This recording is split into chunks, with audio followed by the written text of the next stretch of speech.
It is now a little after 1 o'clock. Dr. Brinton is here, and I'm going to turn it over to him. Well, thank you very much.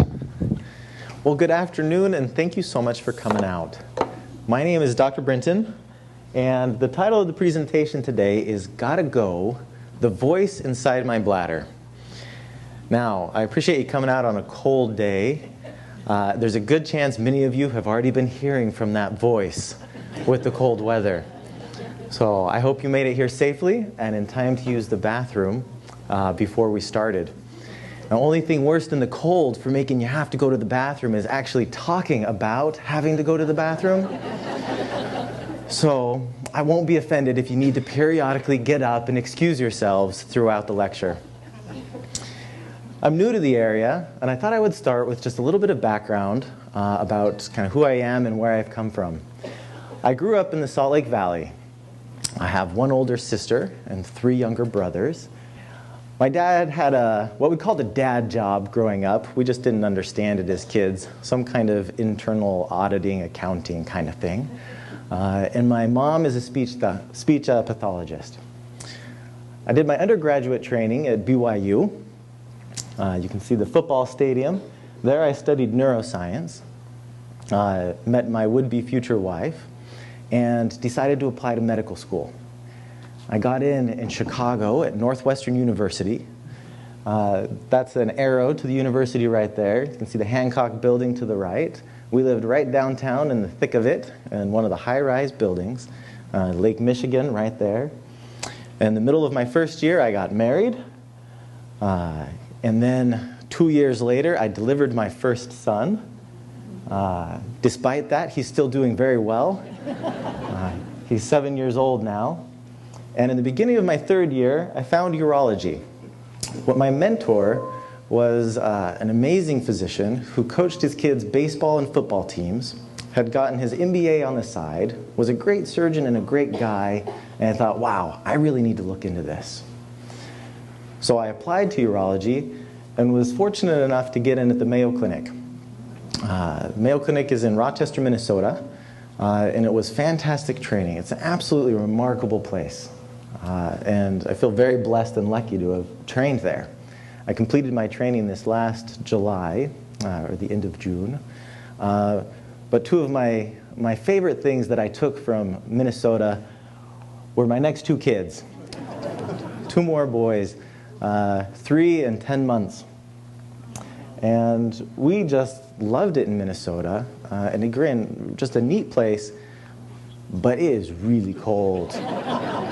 Really cold. This is short sleeve weather out there for us.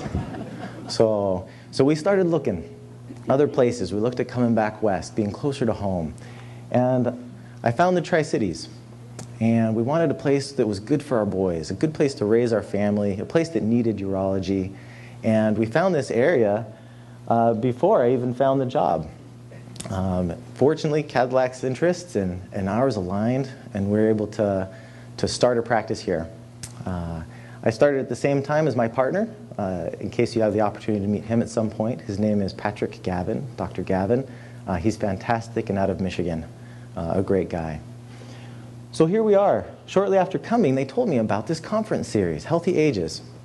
And they asked me if I wanted to do it. I said, sure, that sounds nice. But I wonder what they'd want to hear about. So I looked and talked to some of my patients, and the thing that just kept on coming up over and over and over again was going to the bathroom too much and too often. So today we'll talk about overactive bladder. We'll talk about what's normal, what should your bladder be doing. We'll talk about what overactive bladder is, and then we'll try to give you a few tools in your kit for what can be done about it. We'll spend most of our time talking about things that you can do, and then when that's not enough, some of the tricks and things that we might have available to us in consultation. So normal function. Your body makes urine. It does this by using its kidneys. The kidneys, most people have two, filter the blood and create the urine. The urine travels down the tubes and into the bladder where it's stored. The bladder is really a remarkable organ. It's a bag of muscle, and it fills up at a low pressure, and then at some point sends a signal to your brain that says, hey, you got to go to the bathroom. Now it's supposed to then give you enough time to get to the bathroom, and then it squeezes and it's supposed to empty. A really remarkable system. Things can happen all along that system that can create some of the symptoms that you might have. Some of those are correctable, some of them aren't, but we'll talk about ways of modifying those symptoms as we go along. It doesn't always work the way it's supposed to, as you all know. So overactive bladder is going to the bathroom too often and with not enough warning to get there. Specifically, we define it as frequency more than 8 times a day. Now, of course, that depends on what you're drinking and how much you're drinking, but a ballpark normal would be 6 or 7 times a day. Now, it's normal to have an urge to go to the bathroom. That's how you know you're supposed to go to the bathroom. But it's supposed to behave itself and allow you time to get to the bathroom without having to run or starting to leak to get there. There's wet versus dry. As you might expect, sometimes you can make it to the bathroom in time, and sometimes you don't. And if you don't make it there in time, we consider that a wet episode. Getting up at night. This has to be the #1 thing that frustrates people, that people come and report about, because it wakes them up and they have to fall back asleep. This is really bothersome to people. Now, this may or may not fit into the complex of overactive bladder. At the end of the talk, we'll talk specifically about getting up at night, but it may or may not be related to this symptom complex. So, how common is it? About 16% of everybody out here in the general population is dealing with these symptoms. Okay? And why is that? Well, it's because a lot of things can contribute to this. What you drink, how much you drink, your diet, the medications that you're on, infection, other medical problems, obesity, constipation, things I call triggers, which we'll talk about soon. All these things can play into the symptoms and the voiding patterns that you might have. Now, in discussing what overactive bladder is, we need to talk just a little bit about what it's not, to kind of help put it in context. It's not only getting up a lot at night to urinate. It's not leaking with a cough, sneeze, or activity. It's not usually associated with pain or blood. Those things need to be evaluated separately. And it's not usually associated with large volumes of urine. If you're urinating large volumes often, well, that's the bladder doing its job. We need to figure out why you're making so much urine. So, you decide you want to come and talk to the doctor, so what are some of the things that he'll probably do? He'll want to get a history, do a physical exam. He might do some testing of the urine, look for infection, things like that. And there may be extra tests he might do, a little scan to see whether or not you're emptying your bladder completely, that sort of thing. One of the most helpful things he asks for is a bladder diary. A bladder diary is a record of what you drank and when, how much, and when you went to the bathroom and how much, and if there was any leakage along the day. So it's a calendar, 24 hours a day. For example, got up at 7 o'clock, went to the bathroom. 8 o'clock, 2 cups of coffee, glass of orange juice. 8:30, bathroom. 8:45, bathroom. 9 o'clock, bathroom. You know, things like that.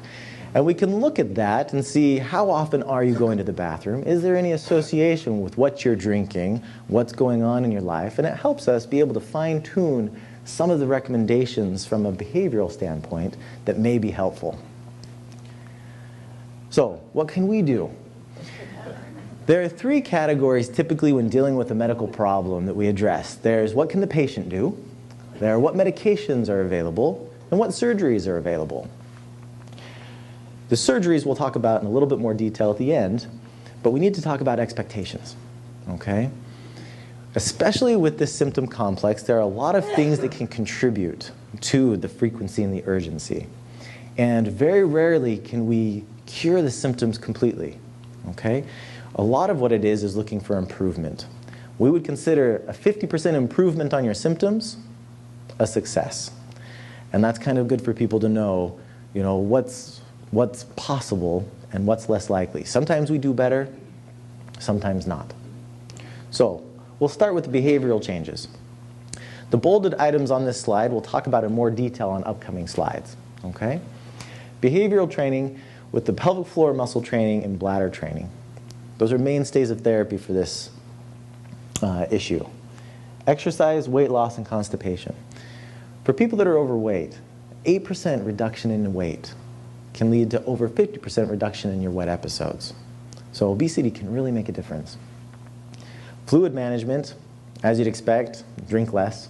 If you're drinking a lot, manage when you drink and what.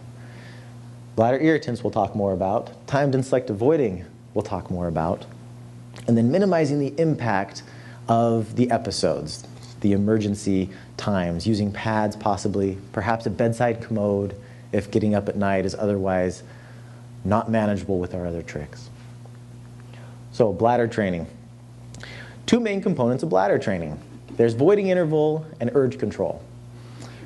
If you use the bladder diary to get an idea of how often you're really going to the bathroom, then you can set goals on how long you'd like to have this go. So if you're going to the bathroom every hour, for example, then you might try to increase the voiding interval by 15 to 30 minutes over 1 to 2 weeks.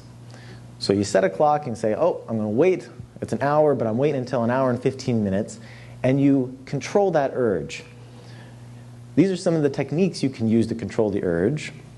Humming, mental distraction.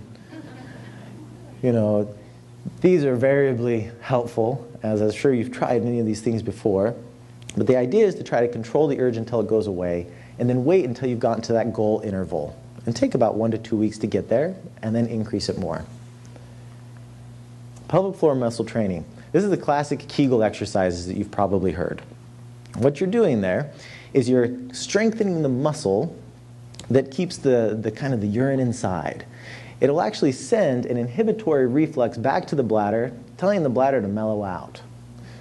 All right? There's also a muscle training component of this, and you're strengthening this muscle, so it takes a while for it to have an effect. Just like if you were to go to the gym, it takes about 6 to 12 weeks for this to really start to have a benefit. Like going to the gym, you have to do it multiple times a day. If you were to Google Kegels, you'll find lots of different examples of how it can be done. This is simply an example.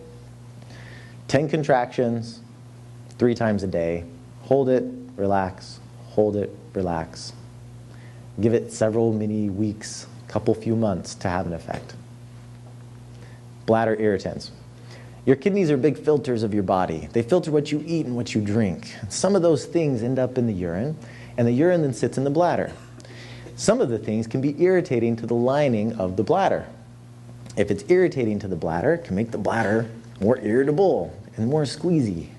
So, here's a list of just about everything good. The way I tell my patients to approach this is look to see what you think is the most likely culprit. Big, common culprits are caffeine, coffee, citrusy things, okay? And approach it one item at a time. Cut it out of your diet completely, give it 2 weeks, and see if the symptoms are better. If they're better, you decide, how much do you miss the chocolate? Versus, how bad were the symptoms? If it were me, I would just eat the chocolate outside the bathroom, But you have to decide. Approach it one at a time and kind of work your way through the list. This is rarely a cure-all. It's been my experience, maybe only about 1 in 20 people really nail it with something on here, but it's an easy thing to approach. Timed and selective voiding. The timed voiding and the selective voiding are most useful for patients that are having significant urgency. Less so with the frequency, more so with the urgency symptom. That's because the urgency, the timed component, is go before it's an emergency. So you look at your bladder diary, and if you're going to the bathroom and having a big problem every 2.5 hours, go to the bathroom every 2 hours before the urge becomes an emergency. That's the timed voiding. Now, if you're going to the bathroom every hour, go to the bathroom every 45 minutes is not a helpful recommendation, okay? But that's the idea behind timed voiding. Selective voiding. Identify triggers, which we'll talk about in just a second. Identify your triggers and go to the bathroom before the trigger hits. So, triggers. Your bladder is like an excited puppy. It knows when it's going to get to go to the bathroom.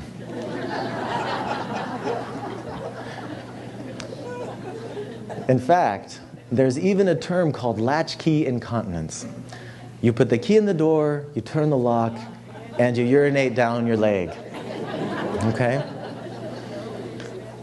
The bladder is just so excited it can hardly stand himself. It's finally his turn. Okay? So keep an eye on this. Identify those triggers. Brushing your teeth, doing the dishes, going outside, pulling in the garage is a really common one. You've been grocery shopping, you pull in the garage, you can't even get out of the car to the bathroom in time, let alone the groceries. Okay? So recognize these triggers and see if you can't game the system. Go to the bathroom before you go grocery shopping. Well, you tried that. Go to the bathroom at the grocery store before you go home. People hate that. But these are ways of just trying to trick your bladder, if you will, with identifying your triggers and going to the bathroom beforehand. All right. Sometimes these things aren't enough. So what's the next step? What can your doctor start to do? The next step is a medication option. There are two main groups of medications. They're the anticholinergics and the beta-3 agonist. There's only one. I should have deleted the S. The anticholinergics have been around a lot longer. There's more drugs in that category. And what they do is they block the muscle contraction. Again, the bladder is a bag of muscle. It squeezes, so they block some of that squeeziness of the bladder. Okay? We'll talk about some of their side effects on the next slide. The beta-3 agonist, there's one drug. It's new, and it promotes being mellow and relaxing the bladder while it fills. So a little bit different mechanisms on the two. Unfortunately, the medications, though they often work well for people, do have some side effects. The two most commonly complained about side effects with the anticholinergics are dry mouth and constipation. Additional side effects common with this group include cognitive impairment, okay, foggy vision, and heat intolerance. Both groups can increase your risk for urinary tract infection. And the beta-3 agonist group, if you have a really high blood pressure, it can be problematic. And one of the common complaints I've had from my patients is that it's expensive. The rep has informed us that he may be able to help get the price of that down. Nonetheless, new drugs are often costly and insurances are grumpy about paying for them. When the medication side effects are too much, or just not working well enough, or you want to try something else, the next step is surgery. There's minimally invasive surgeries we'll talk about, and there are some invasive, really kind of big surgeries that we'll talk about, but that are just extremely rare. Very, very uncommon for that to be the issue. So the minimally invasive surgeries in alphabetical order are Botox, peripheral tibial nerve stimulation, we call it PTINS, because it's hard to say, and sacral neuromodulation, or Interstim. Many of you may have heard of Botox before. People use it for wrinkles. They inject their foreheads for wrinkles, I guess, not me. But that's how most people have heard of this medication. It works by paralyzing the muscle. It stops the muscle from being able to squeeze. So what we do is we inject it into the bladder. Go in the bladder with a little needle and poke it a bunch of times and inject little bits of this medication. It actually works very well. People have good results with this. Unfortunately, it wears off. And it goes away usually after about 3 to 12 months, which is kind of a big window. It depends on the individual, and typically its period of effectiveness decreases with time. But many people do well with this. There is a risk of urinary tract infection, and there's a risk it works too well. So your bladder has a harder time squeezing, okay? And you have to end up using a catheter for a period of time. Generally not permanent. Again, it typically wears off, but those are the things to consider with the bladder Botox. InterStim and PTINs work through the voiding reflex pathway. The peripheral tibial nerve stimulation works through the more distal or further nerve from the nerve roots, and it involves putting a little electrode in up above the ankle. InterStim works closer to the nerve roots near the spine.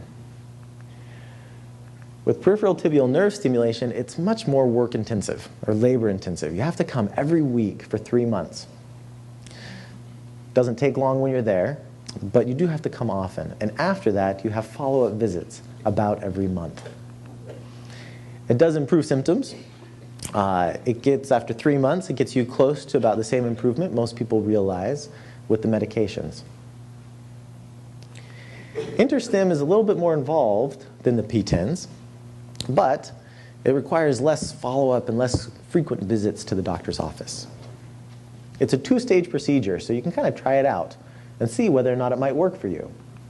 The first stage is done in the office. It involves a needle poke and a little wire that goes down by the nerve root. You have a little battery pack that you wear on a belt for a couple of weeks, and you see if it works. Remember our expectation slide, works is improvement in your symptoms by about 50%. If you get that improvement and you say, hey, this is something I could do, this is good, then we go to the next stage. The next stage is a little bit more involved. It requires a trip to the operating room where we can put in the battery and the brains of the operation. After that, you don't have to wear anything on your belt. You will have a little controller that you can use to turn it on and off and things like that. And there are different programs that we can use to help find the right program and the best fit for you. It is a mechanical device, so you do have potential risks of the device malfunctioning or failing, and it has a battery that needs to be replaced on a regular basis, every 3 to 5 years about. Invasive surgeries. This is almost certainly not going to apply to anyone here because it's very, very uncommon. But every once in a while, a bladder will become so contracted and so problematic that it's just better not to have it. So you can use bowel to open the thing up or take the bladder out completely and replace it with bowel. Not something we do commonly, but it is the end of the line option for this group of symptoms. All right, a word about prostates. The bladder in men squeezes and the urine goes through the prostate. The prostate sits around the urethra like a donut, and the urine goes through a hole in the middle. As the people get older, the prostates get bigger, and if it gets bigger on the outside, it's less of an issue. But if it gets bigger around the hole, it can start to block the urinary flow. And as the bladder has to push and push and push against this prostate, it gets to be irritable. It says, this is no good. And you start having some of the symptoms of frequency, urgency, overactive bladder. So they found that in treating the prostate, if that's the source of the overactive bladder, that the symptoms of overactive bladder will improve after about a year. Best case scenario for men with this symptom complex is no medications after a year. Their prostate's no longer blocking and their bladder's no longer irritable. But it does take a little bit of making sure the prostate's the primary problem. So, primary obstructive prostate symptoms are things like a weak stream, difficulty starting, stopping, having it start and stop while you're going, prolonged voiding. It takes a long time to empty your bladder, or you don't empty your bladder completely. These are the obstructive symptoms that might say, gosh, I go to the bathroom a lot and it has a hard time getting out. Well, those things might be related, and we can sometimes help by approaching both problems at the same time. The approach to the prostate, there's the first line approach, was the medication approach. Alpha blockers like Flomax or Rapaflo, Tamsulosin, are some of the names. 5 ARIs, those medications help shrink the prostate, like Proscar, Avodart, finasteride, dutasteride. I throw the names out there in case some of you are thinking, I wonder if a mom knows. Tadalafil is daily Cialis. That's the low-dose daily Cialis. A good option if you also have some erectile dysfunction at the same time. If that doesn't work, or the side effects again are bothersome, it's just not enough, the next step is some sort of what we call outlet procedure. It means getting rid of the blocking portions of the prostate. There are a lot of options in approaching the prostate from a surgical standpoint. The one I tend to prefer is the laser group. We do what's called PVP, or photovaporization of the prostate, where we use a laser to turn it into bubbles and to open up a great big space that the urine can then flow through. Lastly, a word about nocturia. Nocturia is going to the bathroom at night. In particular, getting up to go to the bathroom and then going back to sleep. So that's kind of what we're talking about. The most difficult symptom to help people with when they come in. That's because there's so many different things that contribute to nocturia. You make more urine at night as you get older than you did when you were younger. There's physiologic changes in the hormones that are in your body that simply make you make more urine at night. There's fluid retention as it gets into your legs as you've been up and moving around that contributes to increased urine production. And there's what I call the chicken and egg phenomenon. Whenever you wake up at night, the very first thing anybody thinks about is, do I have to go to the bathroom? And the answer is always yes. So the question is, did you wake up because you have to go to the bathroom, or do you have to go to the bathroom because you woke up? So because of that, I encourage patients to do everything they can to improve their sleep conditions and habits. Get rid of the noisy dog, comfortable bed, adjust lighting, pain control, if a back pain or something like that's a problem. All these different things can help. CPAP, a word on that. If you have sleep apnea and you should be wearing your CPAP and you don't like it, but you get up a lot at night to go to the bathroom, then most of the patients will cut their frequency of urination at night by half by wearing their CPAP. The snoring creates stretching of the atrium of the heart, which releases a chemical which makes you make more urine at night.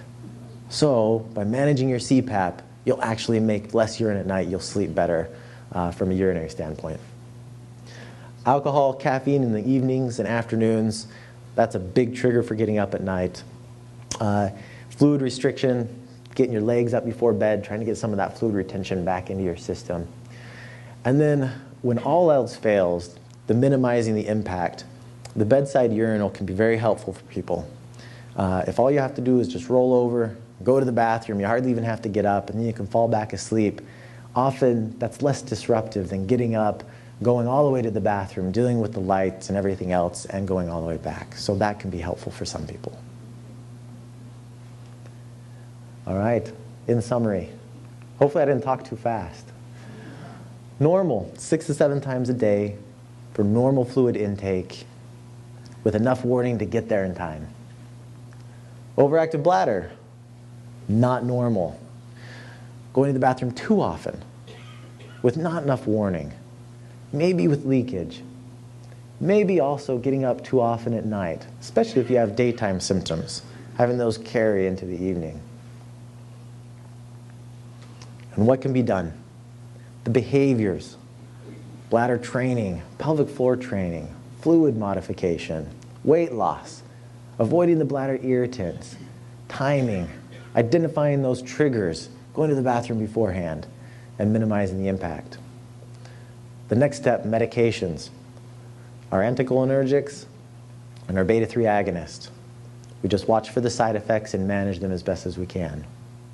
When that doesn't work, the minimally invasive surgeries, bladder Botox, the P-TINs, or the InterStim. and rare circumstances for other surgeries.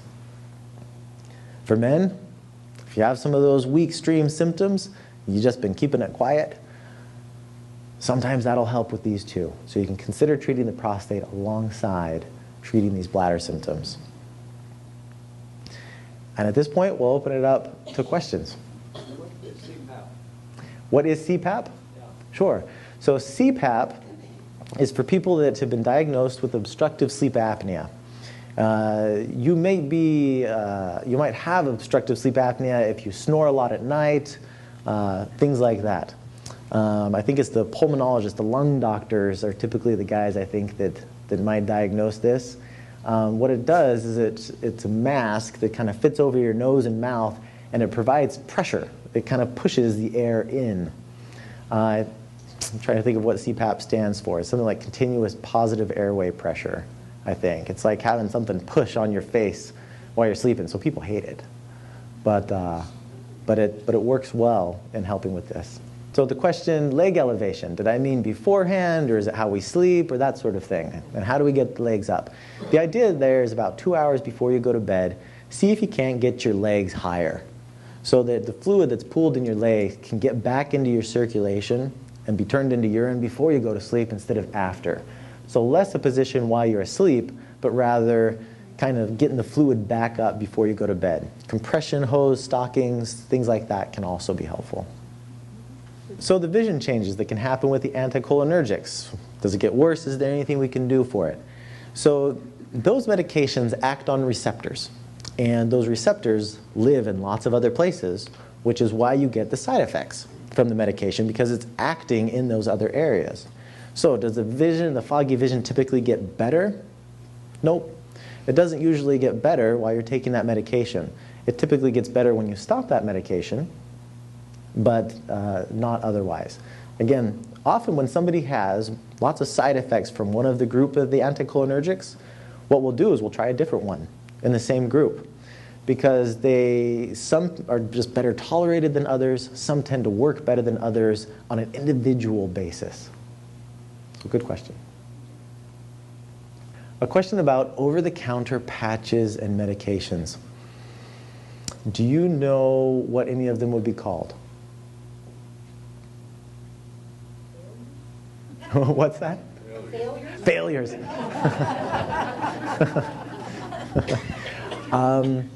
I am unaware, and at least don't regularly use in recommendations any over-the-counter sort of patches or medications for these problems.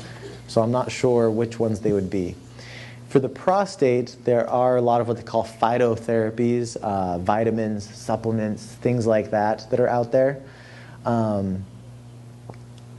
My take on those is some of them might work, some of them might not, some of them may do just nothing, some of them might be harmful. The problem is they're not regulated and they're not well studied. So with the supplements, there's no FDA saying what can or can't be in that pill. So maybe there's a little bit of what they say, maybe there's a lot of it, maybe it's inconsistent pill to pill, and that's my problem with those medications and those things. The most common one for the prostate is saw palmetto. And usually if I have a patient come in and say, hey, I'm taking saw palmetto, what do you think? I say, hey, if it's working for you, great. If it's not, don't waste your money. I don't generally recommend it because of those issues with it, but I have had many patients come up and say that particular medication has made a difference for them. I don't tell them to stop it because of my reservations, but that's my hesitation with a lot of the over-counter supplements. So the question being, is there a particular time when it comes to fluid intake and fluid management? Is a certain time better, later or earlier? That's a tough question. There's no strict answer. I usually say within a few hours of going to bed. Nice and vague. The way I would tell my family to approach that would be experiment with it. Start with 2 hours before you go to bed. Don't drink anything. Give it a couple weeks. See how it was. No benefit, try 3 hours. No benefit, try 4. Decide, get a little benefit and say, gosh, that really makes for a miserable night though. Well, I'm still awake. I'd rather get up one extra time. and you can kind of play with it and sort of decide. Bladder stones. So stone formation is a chemistry experiment. So the urine is a solution and the stone is a crystal. And it precipitates out of solution when the environment's right. The concentrations, the pH, things like that.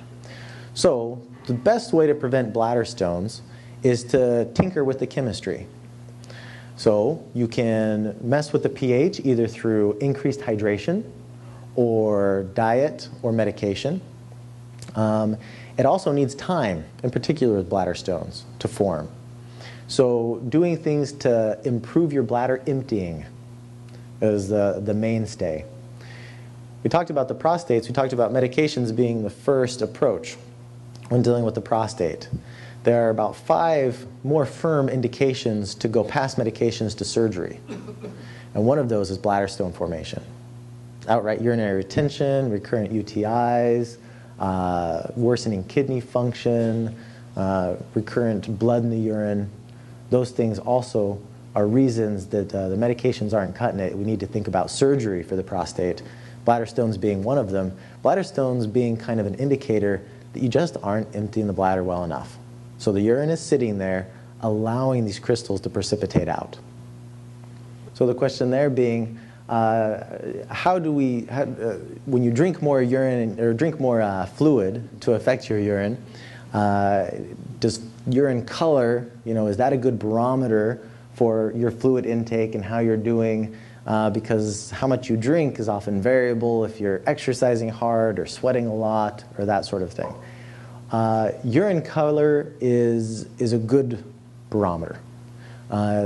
Though there are medications that can make the urine darker, there are certain foods that can make the urine darker, so it can be a little bit tricky.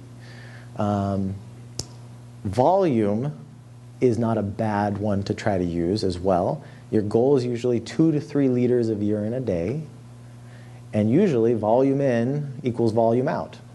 Otherwise, you'd wither away, all dried up, or you'd float away, all soaking wet. So those urine color and how much urine in general is something I would use. Let me come right back to you. I owe this guy a question. Yeah. Oh, the dietary beverages. Why do they trigger urgency is the question. So it depends on what you're drinking. The most troublesome ones are things with caffeine and artificial sweeteners. So coffee and sodas are just real buggers when it comes to this. Okay? One of the problems is that people love their coffee and their sodas. I may or may not enjoy my caffeinated soda, and on my clinic days, I'm right next to the bathroom, so I can drink it all day long. On my operative days, less so. And that's how you can control some of the frequency urgency. How does it relate to it? The caffeine will make you make more urine, and some of these things can be irritating to the bladder. They're diuretics. And you may be familiar with that term from a medication standpoint. They're things that simply draw fluid off. And you can end up increasing your urine output with certain beverages. So the question is, are there particular liquids, especially in the evening, that would be better or worse? And are there certain foods, in particular in the evening, that one might want to avoid? Is that right? So the ones to avoid are easier. To alcohol and anything with caffeine, and even the decaf coffee, tea, all those things can be problematic in the evenings. Is there anything that isn't a problem? Not that I'm aware of. So there isn't that one perfect beverage to take your evening pills with if you have to take some at night. Prune juice? I'm a huge fan of prune juice in as much as it helps manage constipation. I recommend all of my post-operative patients take prune juice. The problem is, it really is just a math equation of liquids. So fluid in, whatever it is, has to be dealt with by the body. Certain fluids are going to be more problematic, like the diuretics, alcohol, caffeine, and those sorts of things. But it's a volume issue. So some people, when they take their evening pills, will drink a whole glass of water with it, whereas you might be able to get away with half a glass. So it's things like that. From a food standpoint, there are a bunch of things that can be more irritating to the bladder. And there was the list I put up there. When it comes to that, it's just a matter of kind of keeping an eye on it. You might look for trends in your diet. Try out some of the bladder irritant experiment, where you take one of those foods out for a couple of weeks and see if your symptoms improve, because there is some variety there. Please. That's a great question. So when the prostate's already gone, what happens when you're having some of these symptoms? The first question you'd have to ask is that a bladder problem or is it a blockage problem? Because even with the prostate gone, you can still have scar tissue there, and there might still be a blockage component to this. So when evaluating that, you would do your history, your exam, the basic lab work, and the testing. So somebody would do a urinalysis, look for infection, those sorts of things, and they would probably see whether or not you're emptying your bladder completely. If you're not and you're just kind of sloshing off the top, then they might help with that. And then ultimately, they may check to see how well your bladder's squeezing. So there are a couple different things they can look into to find out if it's a bladder problem or a blockage problem. If it really is just frequency, urgency, and you're emptying your bladder well, then they'd say, gosh, sounds like a bladder problem. Let's try some of the medications and the behavioral stuff. And if that didn't work, then they might go further in checking out more of how that bladder is functioning.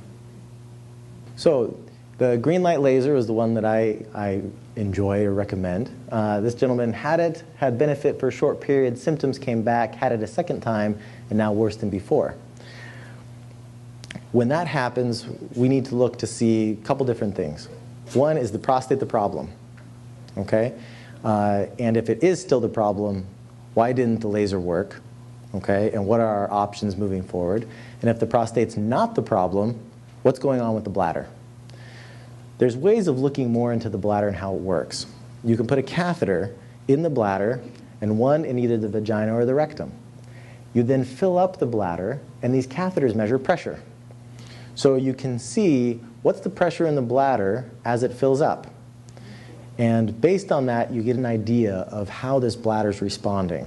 Is the pressure in the bladder going up as it fills? That's not what it's supposed to do. It's supposed to be nice and low pressure.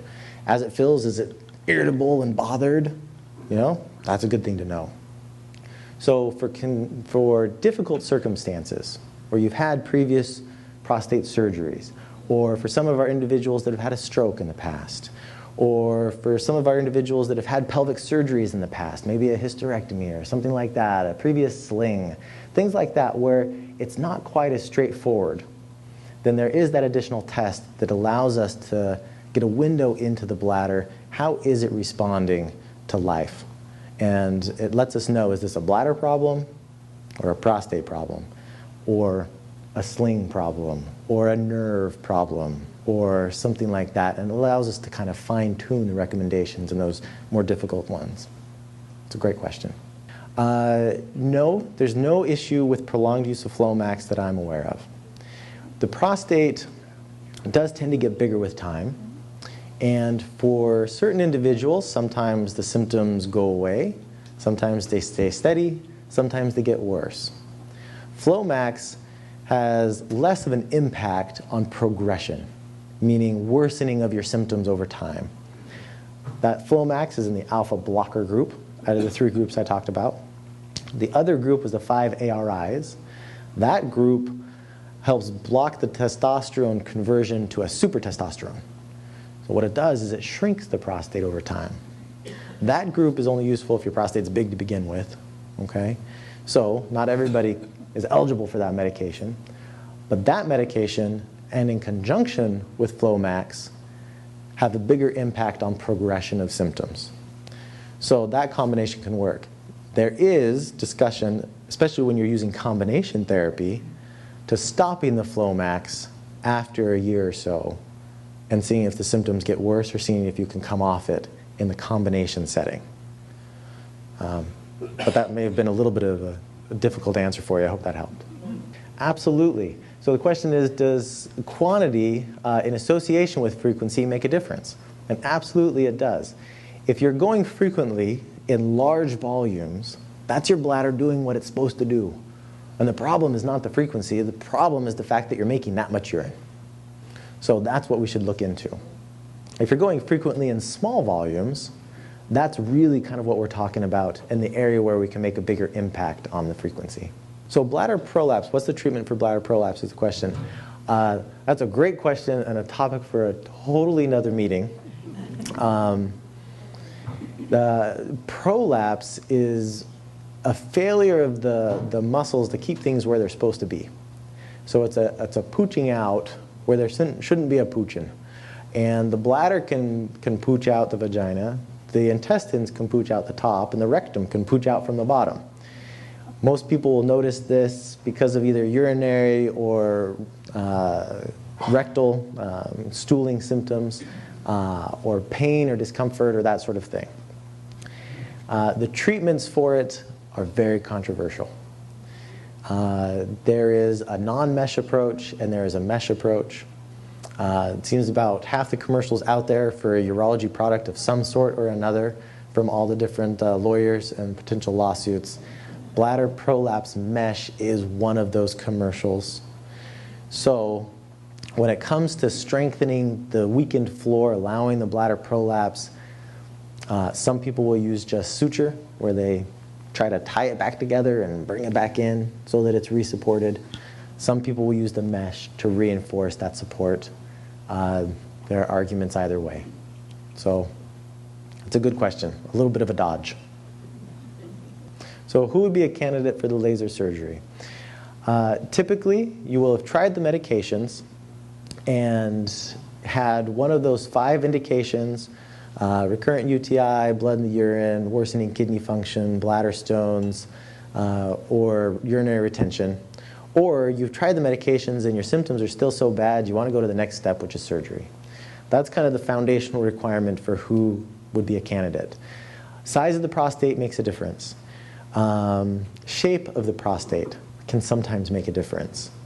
Overall health status and safety for surgery makes a difference. So those are all things that would be considered. Please.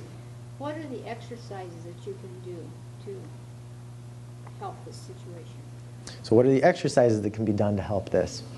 In particular, pelvic floor muscle training or Kegel exercises are a mainstay of therapy.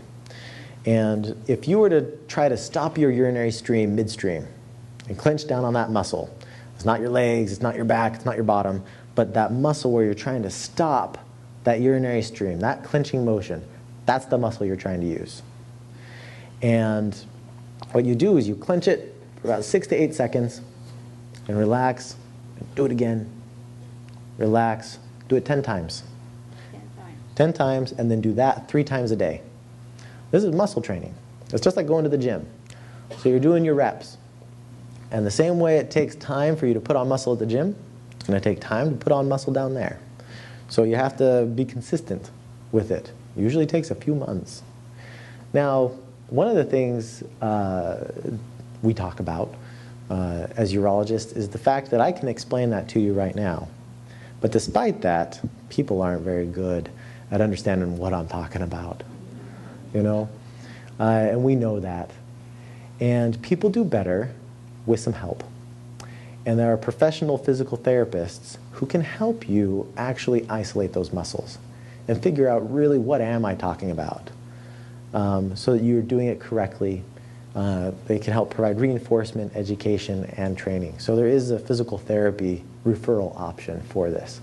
And often when people come in, that's one of the mainstay recommendations is pelvic floor muscle therapy and whatever else we talked about. It's a good question. Does Kegel refer to men also? It does. It does. No, both men and, so does Kegel refer to men as well as women or just women? And no, the Kegel exercises are pelvic floor muscle strengthening exercises. Men have those muscles too.